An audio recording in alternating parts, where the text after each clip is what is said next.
It's Right with Carla. I guess it's the on the road edition because clearly I'm in the car. So I do not have a glass of wine. I do not even have a bottle. I'm on my way to get a drink. But for now, we will just stick to the writing tips. Okay. So today's writing tip is conquering writer's anxiety. Now, writer's anxiety is different than writer's block. So what is writer's anxiety? Writer's anxiety is when you have overwhelming feelings, negative feelings before you write. So it's similar to shopper's anxiety, like you get really, really nervous about making a big purchase, and it's totally situational, right?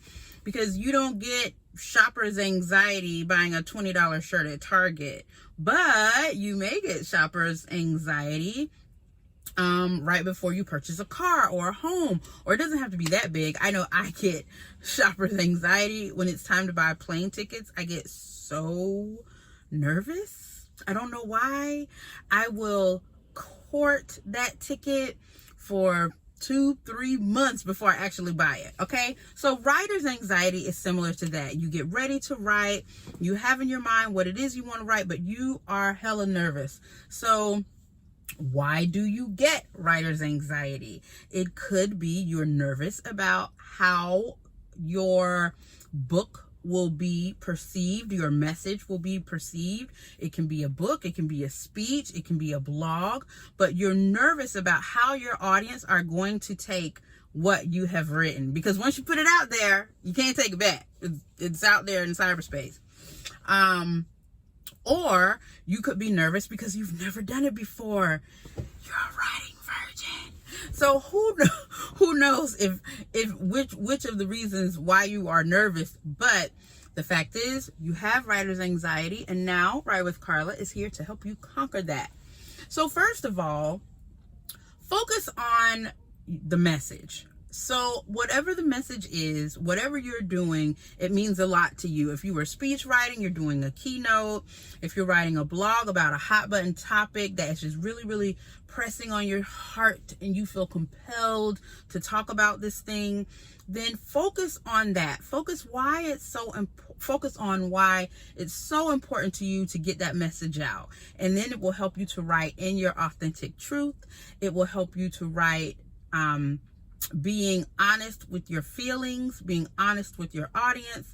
Or if it's a book and it is entertainment, like a novel, then you can focus on entertaining them and them being excited to read it because the message was powerful, the characters were great, the scenes were something that we all can relate to. So focus on the message. Then you want to focus on your strength. What equips you to write this? You're doing a speech at a women's brunch, like the one I just left. What equips you to speak to these women about their Black vote being counted, their Black body being counted in the census?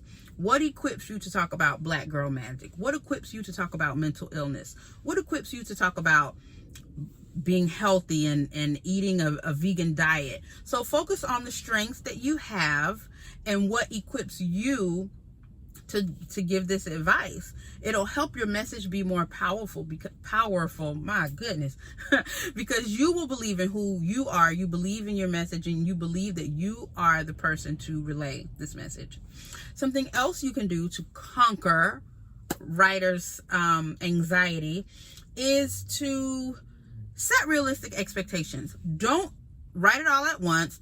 Even if it is a 10-minute speech, don't sit down and write the whole thing at once. Plan one day to just jot out your main points. The next day, write 2 or 3 points. The next day, write the other 2 or 3 points. Then sit down and read through it and make your adjustments. But don't be unrealistic and think, I have to write this whole entire thing right now, because when you do that, you're writing under pressure. If you're already nervous, that's going to make the message come out shaky. It won't be strong. Your points won't be strong. Your voice won't be strong. So really, there's no point to write it at all if it's not going to be a strong piece.